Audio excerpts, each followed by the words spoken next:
ഏശയ്യ അധ്യായം 41. വിമോചനം ആസന്നം. തീരദേശങ്ങളെ, നിശബ്ദമായിരുന്ന് എൻ്റെ വാക്ക് കേൾക്കുക. ജനതകൾ ശക്തി വീണ്ടെടുക്കട്ടെ, അടുത്തു വന്ന് സംസാരിക്കട്ടെ. നമുക്ക് വിധിക്കായി ഒരുമിച്ചുകൂടാം. ഓരോ കാൽവെപ്പിലും വിജയം വരിക്കുന്ന കിഴക്ക് നിന്ന് വരുന്നവനെ ഉയർത്തിയത് ആര്? രാജാക്കന്മാരുടെ മേൽ ആധിപത്യം സ്ഥാപിക്കാൻ അവിടുന്ന് ജനതകളെ അവനെ ഏൽപ്പിച്ചു കൊടുത്തു. വാളുകൊണ്ട് അവൻ അവരെ പൊടി പോലെയാക്കി, വില്ലുകൊണ്ട് കാറ്റിൽ പറക്കുന്ന വൈക്കോൽ പോലെയും. അവരെ അനുധാവനം ചെയ്യുന്നവൻ സുരക്ഷിതനായി കടന്നു പോകുന്നു. അവൻ്റെ കാലടികൾ പാതയിൽ സ്പർശിക്കുന്ന പോലുമില്ല. ആരംഭം മുതൽ തലമുറകൾക്ക് ഉണ്മ നൽകി ഇവയെല്ലാം പ്രവർത്തിച്ചത് ആരാണ്? ആദിയിലുള്ളവനും അവസാനത്തവനോട് കൂടെയുള്ളവനുമായ കർത്താവായ ഞാനാണ്. ഞാൻ തന്നെ അവൻ. തീരദേശങ്ങൾ കണ്ട് ഭയപ്പെടുന്നു, ഭൂമിയുടെ അതിർത്തികൾ വിറകൊള്ളുന്നു. അവർ ഒരുമിച്ച് അടുത്തു വരുന്നു, ഓരോരുത്തരും അയൽക്കാരനെ സഹായിക്കുന്നു. ധൈര്യപ്പെടുക എന്ന് പരസ്പരം പറയുന്നു. വിളക്കിയത് നന്നായിരിക്കുന്നുവെന്ന് പറഞ്ഞ് ശില്പി സ്വർണ്ണപ്പണിക്കാരനെയും ലോഹപ്പണിക്കാരൻ കൂടത്തിലടിക്കുന്നവനെയും അഭിനന്ദിക്കുന്നു. ഇളകാതിരിക്കാൻ അവർ അവ ആണി കൊണ്ട് ഉറപ്പിക്കുകയും ചെയ്യുന്നു. എൻ്റെ ദാസനായ ഇസ്രായേലെ, ഞാൻ തെരഞ്ഞെടുത്ത യാക്കോബെ, എൻ്റെ സ്നേഹിതനായ അബ്രാഹത്തിൻ്റെ സന്തതി, നീ എൻ്റെ ദാസനാണ്. ഞാൻ നിന്നെ തെരഞ്ഞെടുത്തു, ഇനിയൊരിക്കലും ഉപേക്ഷിക്കുകയില്ല എന്ന് പറഞ്ഞുകൊണ്ട് ഭൂമിയുടെ അതിർത്തികളിൽ നിന്ന് ഞാൻ നിന്നെ തെരഞ്ഞെടുത്തു. വിദൂര ദിക്കുകളിൽ നിന്ന് ഞാൻ നിന്നെ വിളിച്ചു. ഭയപ്പെടേണ്ട, ഞാൻ നിന്നോട് കൂടെയുണ്ട്. സംഭ്രമിക്കേണ്ട, ഞാനാണ് നിന്റെ ദൈവം. ഞാൻ നിന്നെ ശക്തിപ്പെടുത്തുകയും സഹായിക്കുകയും ചെയ്യും. എൻ്റെ വിജയകരമായ വലത്ത് കൈകൊണ്ട് ഞാൻ നിന്നെ താങ്ങി നിർത്തും. നിന്നെ ദ്വേഷിക്കുന്നവർ ലജ്ജിച്ച് തല താഴ്ത്തും. നിന്നോട് ഏറ്റുമുട്ടുന്നവർ നശിച്ച് ഒന്നുമല്ലാതായിത്തീരും. നിന്നോട് ശണ്ട കൂടുന്നവരെ നീ അന്വേഷിക്കും, കണ്ടെത്തുകയില്ല. നിന്നോട് പോരാടുന്നവർ ശൂന്യരാകും. നിന്റെ ദൈവവും കർത്താവുമായ ഞാൻ നിന്റെ വലത്ത് കൈ പിടിച്ചിരിക്കുന്നു. ഞാനാണ് പറയുന്നത്, ഭയപ്പെടേണ്ട, ഞാൻ നിന്നെ സഹായിക്കും. കർത്താവ് അരുളിച്ചെയ്യുന്നു. കൃമിയായ യാക്കോബേ, ഇസ്രായേല്യരെ, ഭയപ്പെടേണ്ട, ഞാൻ നിന്നെ സഹായിക്കും. കർത്താവ് അരുളിച്ചെയ്യുന്നു. ഇസ്രായേലിൻ്റെ പരിശുദ്ധനാണ് നിന്റെ സംരക്ഷകൻ. ഞാൻ നിന്നെ പുതിയതും മൂർച്ചയേറിയതും പല്ലുള്ള ചക്രങ്ങളോട് കൂടിയതുമായ ഒരു മെതിവണ്ടിയാക്കും. നീ മലകളെ മെതിച്ച് പൊടിയാക്കും, കുന്നുകളെ പതിര് പോലെയാക്കും. നീ അവയെ പാറ്റുകയും കാറ്റ് അവയെ പറപ്പിച്ചു കളയുകയും കൊടുങ്കാറ്റ് അവയെ ചിതറിക്കുകയും ചെയ്യും. നീ കർത്താവിൽ ആനന്ദിക്കും, ഇസ്രായേലിൻ്റെ പരിശുദ്ധനിൽ അഭിമാനം കൊള്ളും. ദരിദ്രരും നിരാലംബരും ജലം അന്വേഷിച്ച് കണ്ടെത്താതെ ദാഹത്താൽ നാവ് വരണ്ടു പോകുമ്പോൾ കർത്താവായ ഞാൻ അവർക്ക് ഉത്തരമരുളും. ഇസ്രായേലിൻ്റെ ദൈവമായ ഞാൻ അവരെ കൈവടിയുകയില്ല. പാഴ്മലകളിൽ നദികളും താഴ്വരകളുടെ മധ്യേ ഉറവുകളും ഞാൻ ഉണ്ടാക്കും. മരുഭൂമിയെ ജലാശയവും വരണ്ട പ്രദേശത്തെ നീരുറവയുമാക്കും. മരുഭൂമിയിൽ ദേവദാരു, കരുവേലകം, കൊളുന്ത്, ഒലിവ് എന്നിവ ഞാൻ നടും. മണലാരണ്യത്തിൽ സരളവൃക്ഷവും പൈൻ മരവും പുന്നയും വച്ചു പിടിപ്പിക്കും.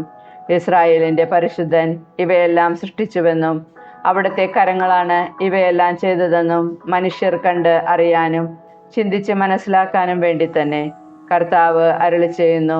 നിങ്ങളുടെ പരാതി കൊണ്ടുവരുവിൻ.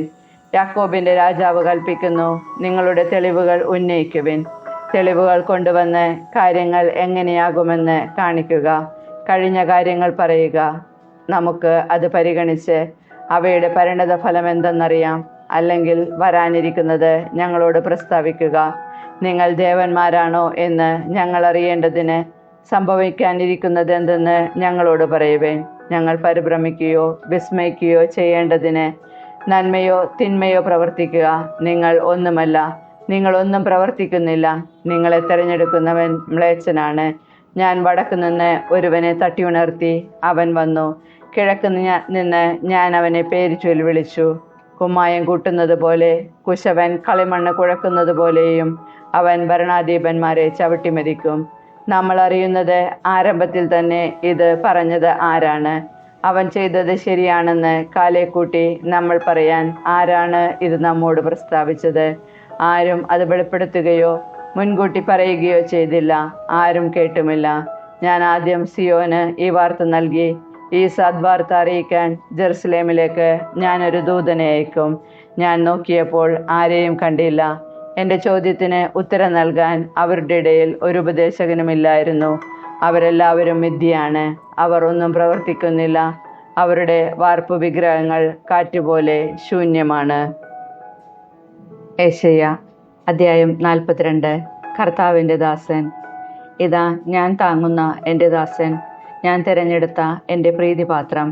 ഞാൻ എൻ്റെ ആത്മാവിനെ അവന് നൽകി. അവൻ ജനതകൾക്ക് നീതി പ്രദാനം ചെയ്യും. അവൻ വിലപിക്കുകയോ സ്വരമുയർത്തുകയോ ഇല്ല. തെരുവേദിയിൽ ആ സ്വരം കേൾക്കുകയുമില്ല. ചതഞ്ഞ ഞാങ്ങണ അവൻ മുറിക്കുകയില്ല, മങ്ങിയ തിരി കെടുത്തുകയുമില്ല. അവൻ വിശ്വസ്തയോടെ നീതി പുലർത്തും. ഭൂമിയിൽ നീതി സ്ഥാപിക്കുന്നതുവരെ അവൻ പരാജയപ്പെടുകയോ അധീരനാവുകയോ ഇല്ല. തീരദേശങ്ങളും അവൻ്റെ നിയമനത്തിനായി കാത്തിരിക്കുന്നു. ആകാശത്തെ സൃഷ്ടിച്ച് വിരിച്ചു നിർത്തുകയും ഭൂമിയെയും അതിലെ വിഭവങ്ങളെയും വ്യാപിപ്പിക്കുകയും അതിലെ നിവാസികൾക്ക് ജീവൻ നൽകുകയും അതിൽ ചരിക്കുന്നവർക്ക് ആത്മാവിനെ നൽകുകയും ചെയ്യുന്ന ദൈവമായ കർത്താവ് അരുളി ചെയ്യുന്നു. ഞാനാണ് കർത്താവ്, ഞാൻ നിന്നെ നീതി സ്ഥാപിക്കാൻ വിളിച്ചു. ഞാൻ നിന്നെ കൈക്ക് പിടിച്ച് നടത്തി സംരക്ഷിച്ചു. അന്ധർക്ക് കാഴ്ച നൽകുന്നതിനും തടവുകാരെ കാരാഗൃഹത്തിൽ നിന്നും അന്ധകാരത്തിലിരിക്കുന്നവരെ ഇരുട്ടറയിൽ നിന്നും മോചിപ്പിക്കുന്നതിനും വേണ്ടി ഞാൻ നിന്നെ ജനത്തിന് ഉടമ്പടിയും ജനതകൾക്ക് പ്രകാശവുമായി നൽകിയിരിക്കുന്നു. ഞാനാണ് കർത്താവ്, അതാണ് എൻ്റെ നാമം. എൻ്റെ മഹത്വം ഞാൻ മറ്റാർക്ക് നൽകുകയില്ല. എൻ്റെ സ്തുതി കൊത്തുവിഗ്രഹങ്ങൾക്ക് കൊടുക്കുകയുമില്ല. പ്രവചനങ്ങൾ സാക്ഷാത്കൃതമായി. ഇതാ ഞാൻ പുതിയ കാര്യങ്ങൾ പ്രസ്താവിക്കുന്നു. മുള പൊട്ടുന്നതിന് മുൻപേ ഞാൻ നിങ്ങൾക്ക് അവയെപ്പറ്റി അറിവ് തരുന്നു. ദൈവത്തിൻ്റെ വിജയം. കർത്താവിന് ഒരു പുതിയ ഗീതം ആലപിക്കുവിൻ. ഭൂമിയുടെ അതിർത്തികളിൽ നിന്ന് അവിടുത്തെ മഹത്വം പ്രകീർത്തിക്കുവിൻ. സമുദ്രവും അതിലുള്ളവയും തീരദേശങ്ങളും അവയിലെ നിവാസികളും ആർത്തട്ടഹസിക്കട്ടെ. മരുഭൂമിയും അതിലെ നഗരങ്ങളും കേദാർ അധിവസിക്കുന്ന ഗ്രാമങ്ങളും സ്വരമുയർത്തട്ടെ. സേലാ നിവാസികൾ സന്തോഷിച്ച് ഗീതമാലപിക്കട്ടെ. മലമുകളിൽ നിന്ന് ഉദ്ഘോഷിക്കട്ടെ. അവർ കർത്താവിനെ മഹത്വപ്പെടുത്തട്ടെ. തീരദേശങ്ങളിൽ അവിടുത്തെ സ്തുതി പാടി ഉദ്ഘോഷിക്കട്ടെ. കർത്താവ് വീരപുരുഷനെ പോലെ മുന്നേറുകയും യോദ്ധാവിനെ പോലെ കോപം ജ്വലിപ്പിക്കുകയും ചെയ്യുന്നു. അവിടുന്ന് പോർവിളി മുഴക്കുകയും ശത്രുക്കൾക്കെതിരെ ശക്തി പ്രകടിപ്പിക്കുകയും ചെയ്യുന്നു. വളരെ കാലം ഞാൻ നിശബ്ദത പാലിച്ചു, എന്നെ തന്നെ നിയന്ത്രിച്ച് ശാന്തനായി കഴിഞ്ഞു. ഇപ്പോൾ ഈറ്റുനോവെടുത്തവളെ പോലെ നിലവിളിക്കുകയും നെടുവീർപ്പിടുകയും കിതയ്ക്കുകയും ചെയ്യും. പർവ്വതങ്ങളും കുന്നുകളും ഞാൻ തരിശാക്കുകയും അതിലെ സസ്യങ്ങളെ ഉണക്കിക്കളയുകയും ചെയ്യും. നദികളെ ദ്വീപുകളാക്കുകയും തടാകങ്ങൾ വറ്റിക്കുകയും ചെയ്യും. അജ്ഞാതമായ മാർഗത്തിൽ കുരുടരെ ഞാൻ നയിക്കും. അപരിചിതമായ പാതയിൽ അവരെ ഞാൻ നടത്തും. അവരുടെ മുൻപിലെ അന്ധകാരത്തെ ഞാൻ പ്രകാശമാക്കുകയും ദുർഘടദേശങ്ങളെ നിരപ്പാക്കുകയും ചെയ്യും. ഇവയെല്ലാം ഞാൻ അവർക്ക് ചെയ്തു കൊടുക്കും. അവരെ ഉപേക്ഷിക്കുകയില്ല. കൊത്തുവിഗ്രഹങ്ങളിൽ വിശ്വസിക്കുകയും വാർപ്പുബിംബങ്ങളോട് നിങ്ങൾ ഞങ്ങളുടെ ദേവന്മാരാണ് എന്ന് പറയുകയും ചെയ്യുന്നവർ അത്യധികം ലജ്ജിച്ച് പിന്തിരിയേണ്ടി വരും. ജനത്തിൻ്റെ അന്ധത. ബധിരരെ കേൾക്കുവിൻ, അന്ധരെ നോക്കിക്കാണുവിൻ. എൻ്റെ ദാസനല്ലാതെ ആരുണ്ട് കുരുടനായി? ഞാൻ അയക്കുന്ന ദൂതനെ പോലെ ബധിരനാരുണ്ട്? എൻ്റെ വിശ്വസ്തനെ പോലെ കർത്താവിൻ്റെ ദാസനെ പോലെ കുരുടനായ ആരുണ്ട്? അവൻ കണ്ടിട്ടും കാണുന്നില്ല, കേട്ടിട്ടും കേൾക്കുന്നില്ല. കർത്താവ് തൻ്റെ നീതിയെ പ്രതി നിയമത്തെ ഉത്കൃഷ്ടമാക്കാനും മഹത്വപ്പെടുത്താനും പ്രീതി കാണിച്ചു. എന്നാൽ മോഷണത്തിനും കവർച്ചയ്ക്കും അധീനമായ ഒരു ജനമാണിത്. അവർ ഗുഹകളിൽ കുടുങ്ങുകയും കാരാഗൃഹത്തിൽ അടക്കപ്പെടുകയും ചെയ്തു. രക്ഷിക്കാൻ ആരുമില്ലാതെ അവർ ശത്രുക്കൾക്ക് ഇരയായി തീർന്നു. തിരിച്ചു കൊടുക്കുക എന്ന് പറയാൻ ആരുമില്ലാതെ അവർ കൊള്ള ചെയ്യപ്പെട്ടു. ഇതിന് ചെവി കൊടുക്കുകയും ഭാവിയിലേക്ക് ചെവിയോർത്തിരിക്കുകയും ചെയ്യാൻ നിങ്ങളിൽ ആരുണ്ട്? യാക്കോബിനെ കൊള്ളക്കാർക്കും ഇസ്രായേലിനെ കവർച്ചക്കാർക്കും വിട്ടുകൊടുത്തതാരാണ്? കർത്താവ് തന്നെയല്ലയോ? നാം അവിടത്തേക്കെതിരെ പാപം ചെയ്തു. അവിടുത്തെ മാർഗത്തിൽ അവർ ചരിച്ചില്ല, അവിടുത്തെ നിയമങ്ങൾ അനുസരിച്ചില്ല.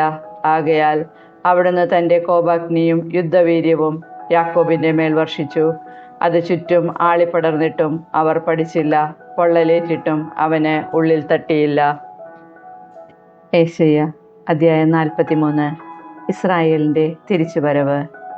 യാക്കോബെ, നിന്നെ സൃഷ്ടിക്കുകയും ഇസ്രായേലെ നിന്നെ രൂപപ്പെടുത്തുകയും ചെയ്ത കർത്താവ് അരുളി ചെയ്യുന്നു. ഭയപ്പെടേണ്ട, ഞാൻ നിന്നെ രക്ഷിച്ചിരിക്കുന്നു. നിന്നെ പേര് ചൊല്ലി വിളിച്ചിരിക്കുന്നു. നീ എൻ്റേതാണ്. സമുദ്രത്തിലൂടെ കടന്നു പോകുമ്പോൾ ഞാൻ നിന്നോട് കൂടെ ഉണ്ടായിരിക്കും. നദികൾ കടക്കുമ്പോൾ അത് നിന്നെ മുക്കിക്കളയുകയില്ല. അഗ്നിയിലൂടെ നടന്നാലും നിനക്ക് പൊള്ളലേൽക്കുകയില്ല. ജ്വാല നിന്നെ ദഹിപ്പിക്കുകയുമില്ല. ഞാൻ നിന്റെ ദൈവമായ കർത്താവും രക്ഷകനും ഇസ്രായേലിൻ്റെ പരിശുദ്ധനുമാണ്. നിന്റെ മോചനദ്രവ്യമായ ഈജിപ്തും നിനക്ക് പകരമായി എത്യോപ്യയും സേബായും ഞാൻ കൊടുത്തു. നീ എനിക്ക് വിലപ്പെട്ടവനും ബഹുമാന്യനും പ്രിയങ്കരനുമായതുകൊണ്ട് നിനക്ക് പകരമായി മനുഷ്യരെയും നിന്റെ ജീവന് പകരമായി ജനതകളെയും ഞാൻ നൽകുന്നു. ഭയപ്പെടേണ്ട, ഞാൻ നിന്നോട് കൂടെയുണ്ട്. കിഴക്ക് നിന്ന് നിന്റെ സന്തതിയെ ഞാൻ കൊണ്ടുവരും. പടിഞ്ഞാറ് നിന്ന് നിങ്ങളെ ഒരുമിച്ച് കൂട്ടും. വടക്കിനോട് വിട്ടുകൊടുക്കുക എന്നും തെക്കിനോട് തടയരുതെന്നും ഞാൻ ആജ്ഞാപിക്കും. ദൂരത്തു നിന്ന് എൻ്റെ പുത്രന്മാരെയും ഭൂമിയുടെ അതിർത്തികളിൽ നിന്ന് പുത്രിമാരെയും കൊണ്ടുവരുവിൻ. എൻ്റെ മഹത്വത്തിനായി ഞാൻ സൃഷ്ടിച്ച് രൂപം കൊടുത്തവരും എൻ്റെ നാമത്തിൽ വിളിക്കപ്പെടുന്നവരുമായ എല്ലാവരെയും കൊണ്ടുവരുവിൻ.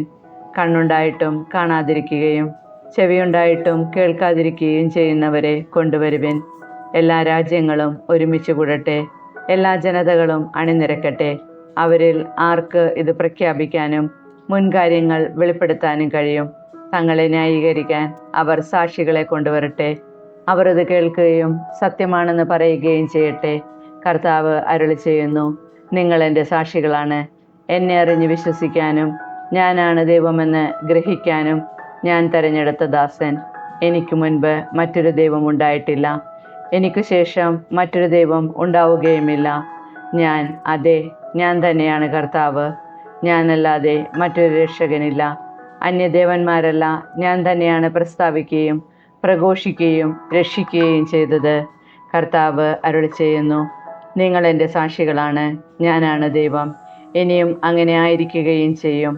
എൻ്റെ പിടിയിൽ നിന്ന് ആരെയെങ്കിലും വിടുവിക്കാൻ ആർക്കും സാധിക്കുകയില്ല. എൻ്റെ പ്രവൃത്തിയെ തടസ്സപ്പെടുത്താൻ ആർക്ക് കഴിയും?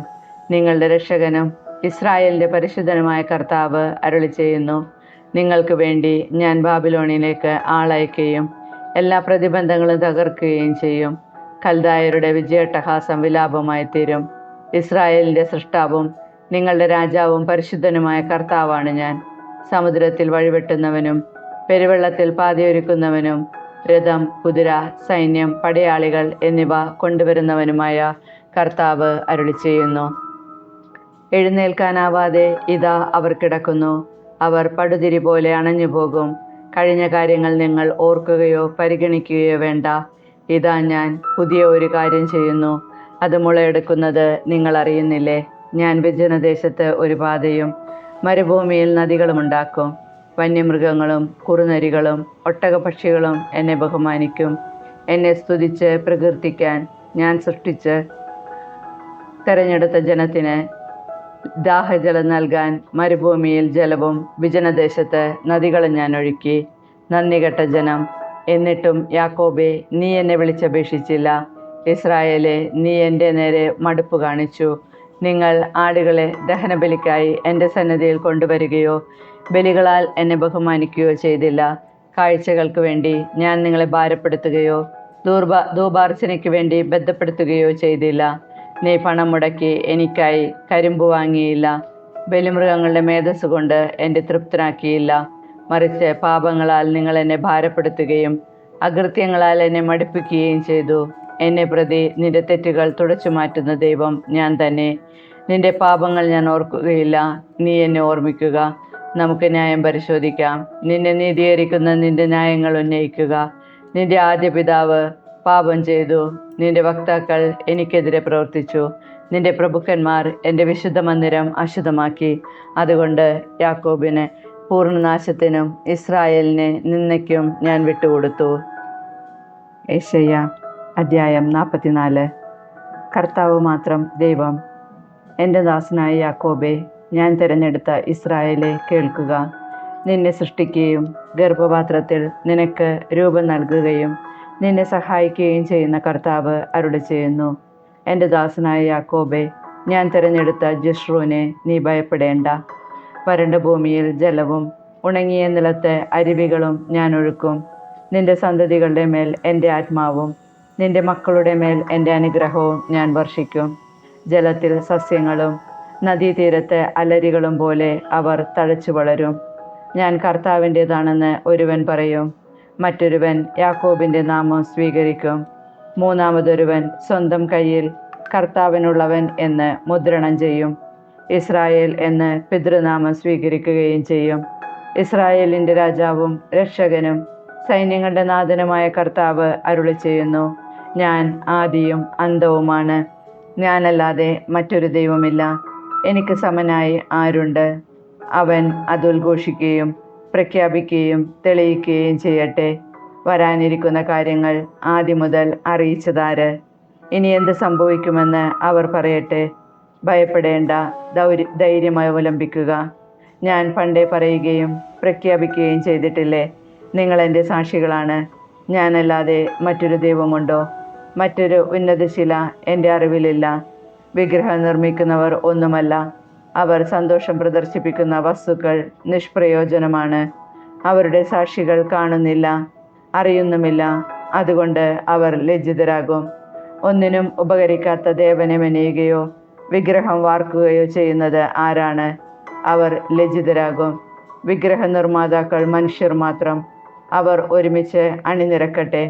അവർ ഭയപ്പെടുകയും ലജ്ജിക്കുകയും ചെയ്യും. ഇരുമ്പ് പണിക്കാരൻ തീക്കനലിൽ വെച്ച് പഴുപ്പിച്ച് ചുറ്റികയ്ക്കടിച്ച് അതിന് രൂപം കൊടുക്കുന്നു. അങ്ങനെ തൻ്റെ കരബലം കൊണ്ട് അത് നിർമ്മിക്കുന്നു. എന്നാൽ വിശപ്പ് കൊണ്ട് അവൻ്റെ ശക്തി ക്ഷയിക്കുന്നു. ജലപാനം നടത്താതെ അവൻ തളരുകയും ചെയ്യുന്നു. തച്ചൻ തോതുപിടിച്ച് നാരായം കൊണ്ട് അടയാളമിടുന്നു. അവൻ തടി ചെത്തിമിനുക്കി മട്ടം വച്ച് വരച്ച് ഭവനത്തിൽ പ്രതിഷ്ഠിക്കാൻ യോഗ്യമായ സുന്ദരമായ ആൾ രൂപമുണ്ടാക്കുന്നു. അവൻ ദേവദാരു വെട്ടുന്നു, അല്ലെങ്കിൽ കരുവേലകവും സരളമരവും തിരഞ്ഞെടുത്ത് വൃക്ഷങ്ങൾക്കിടയിൽ വളരാൻ അനുവദിക്കുന്നു. അവൻ ദേവദാരു നടുകയും മഴ അതിന് പുഷ്ടി നൽകുകയും ചെയ്യുന്നു. പിന്നെ അത് വിറകിനെടുക്കും. ഒരു ഭാഗം കത്തിച്ച് തീ കായുന്നതിനും ആഹാരം പാകം ചെയ്യുന്നതിനും ഉപയോഗിക്കുന്നു. വേറൊരു ഭാഗമെടുത്ത് ദേവനെ ഉണ്ടാക്കി ആരാധിക്കുകയും വിഗ്രഹം കൊത്തിയെടുത്ത് അതിൻ്റെ മുൻപിൽ പ്രണമിക്കുകയും ചെയ്യുന്നു. തടിയുടെ ഒരു ഭാഗം കത്തിച്ച് അതിൽ മാംസം ചുട്ടുതിന്ന് തൃപ്തനാകുന്നു. തീ കാഞ്ഞുകൊണ്ട് അവൻ പറയുന്നു: കൊള്ളാം, നല്ല ചൂട്, ജ്വാലകൾ കാണേണ്ടതു തന്നെ. ശേഷിച്ച ഭാഗം കൊണ്ട് അവൻ ദേവനെ വിഗ്രഹത്തെ ഉണ്ടാക്കി അതിനെ പ്രണമിച്ച് ആരാധിക്കുന്നു. എന്നെ രക്ഷിക്കണമേ, അവിടുന്നാണല്ലോ എൻ്റെ ദൈവമെന്ന് അവൻ അതിനോട് പ്രാർത്ഥിക്കുന്നു. അവർ അറിയുന്നില്ല, ഗ്രഹിക്കുന്നില്ല. കാണാൻ കഴിയാത്ത വിധം അവരുടെ കണ്ണുകളും ഗ്രഹിക്കാനാവാത്ത വിധം മനസ്സും അടച്ചിരിക്കുന്നു. തടിയുടെ പകുതി ഞാൻ കത്തിച്ചു, അതിൽ അപ്പം ചുടുകയും മാംസം വേവിക്കുകയും ചെയ്ത് ഭക്ഷിച്ചു. ശേഷിച്ച ഭാഗം കൊണ്ട് ഞാൻ മ്ലേച്ഛ വിഗ്രഹമുണ്ടാക്കുകയോ തടിക്കഷ്ണത്തിന് മുൻപിൽ പ്രണമിക്കുകയോ ചിന്തിക്കാനോ മനസ്സിലാക്കാനോ ആരും വിവേകം കാണിക്കുന്നില്ല. അവൻ വെണ്ണീർ ഭുജിക്കുന്നു. അവൻ്റെ വഞ്ചിക്കപ്പെട്ട ഹൃദയം അവനെ വഴിതെറ്റിക്കുന്നു. തന്നെ സ്വതന്ത്രനാക്കാനോ തൻ്റെ വലത്ത് കൈയിൽ കാപഢ്യമല്ലേ കുടികൊള്ളുന്നതെന്ന് ചിന്തിക്കാനോ അവന് കഴിയുന്നില്ല. യാക്കോബേ, നീ ഇവ ഓർമ്മിക്കുക. ഇസ്രായേലെ ഓർമ്മിക്കുക. നിന്റെ ദാസനാണ് ഞാൻ. നിന്നെ സൃഷ്ടിച്ചു, നീ എൻ്റെ ദാസൻ തന്നെ. ഇസ്രായേലെ, ഞാൻ നിന്നെ വിസ്മരിക്കുകയില്ല. കാർമേഘം പോലെ നിന്റെ തിന്മകളെയും മൂടൽ മഞ്ഞ് പോലെ നിന്റെ പാപങ്ങളെയും ഞാൻ തുടച്ചു നീക്കി. എന്നിലേക്ക് തിരിച്ചു വരിക, ഞാൻ നിന്നെ രക്ഷിച്ചിരിക്കുന്നു. ആകാശങ്ങളെ സ്തുതി പാടുക, കർത്താവ് ഇത് ചെയ്തിരിക്കുന്നു. ഭൂമിയുടെ ആഴങ്ങളെ ആർപ്പു വിളിക്കുക. പർവ്വതങ്ങളെ, വനമേ, വനവൃക്ഷങ്ങളെ ആർത്തു പാടുക. കർത്താവ് യാക്കോബിനെ രക്ഷിച്ചിരിക്കുന്നു. ഇസ്രായേലിൽ അവിടുത്തെ മഹത്വം പ്രകീർത്തിക്കപ്പെടും. ഗർഭത്തിൽ നിനക്ക് രൂപം നൽകിയ നിന്റെ രക്ഷകനായ കർത്താവ് അരുളി ചെയ്യുന്നു: എല്ലാം സൃഷ്ടിക്കുകയും ആകാശത്തെ വിരിക്കുകയും ഭൂമിയെ വ്യാപിപ്പിക്കുകയും ചെയ്ത കർത്താവ് ഞാനാണ്. ആരുണ്ടായിരുന്നു അപ്പോൾ എന്നോടൊന്നിച്ച്? വ്യാജപ്രവാചകന്മാരുടെ ശകുനങ്ങളെ അവിടുന്ന് വ്യർത്ഥമാക്കുകയും പ്രശ്നം വയ്ക്കുന്നവരെ വിഡ്ഢികളാക്കുകയും ചെയ്യുന്നു. വിജ്ഞാനികളുടെ വാക്കുകളെ അവിടുന്ന് വിപരീതമാക്കുകയും അവരുടെ ജ്ഞാനത്തെ ഭോഷത്വമാക്കുകയും ചെയ്യുന്നു. അവിടുന്ന് തൻ്റെ ദാസരുടെ വാക്കുകൾ ഉറപ്പിക്കുകയും ദൂതരുടെ ഉപദേശങ്ങൾ നിവർത്തിക്കുകയും ചെയ്യുന്നു. ജെറുസലേമിനോട് അവൾ അധിവസിക്കപ്പെടുമെന്നും യൂദാ നഗരങ്ങളോട് അവർ പുനർനിർമ്മിക്കപ്പെടുമെന്നും നാശത്തിൽ നിന്ന് അവരെ താൻ പുനരുദ്ധരിക്കുമെന്നും അവിടുന്ന് അരുളി ചെയ്യുന്നു. ഉണങ്ങിപ്പോവുക, നിന്റെ നദികളെ ഞാൻ വറ്റിക്കും എന്ന് അവിടുന്ന് ആഴത്തോട് കൽപ്പിക്കുന്നു. സൈറസിനെ പറ്റി ഞാൻ നിയോഗിച്ച ഇടയനാണ് അവൻ എൻ്റെ ഉദ്ദേശം സഫലമാക്കുമെന്നും ജെറുസലേമിനെക്കുറിച്ച് അവൾ പുനർനിർമ്മിക്കപ്പെടുമെന്നും ദേവാലയത്തെക്കുറിച്ച് നിന്റെ അടിസ്ഥാനം ഉറപ്പിക്കുമെന്നും അവിടുന്ന് അരുളിച്ചെയ്യുന്നു.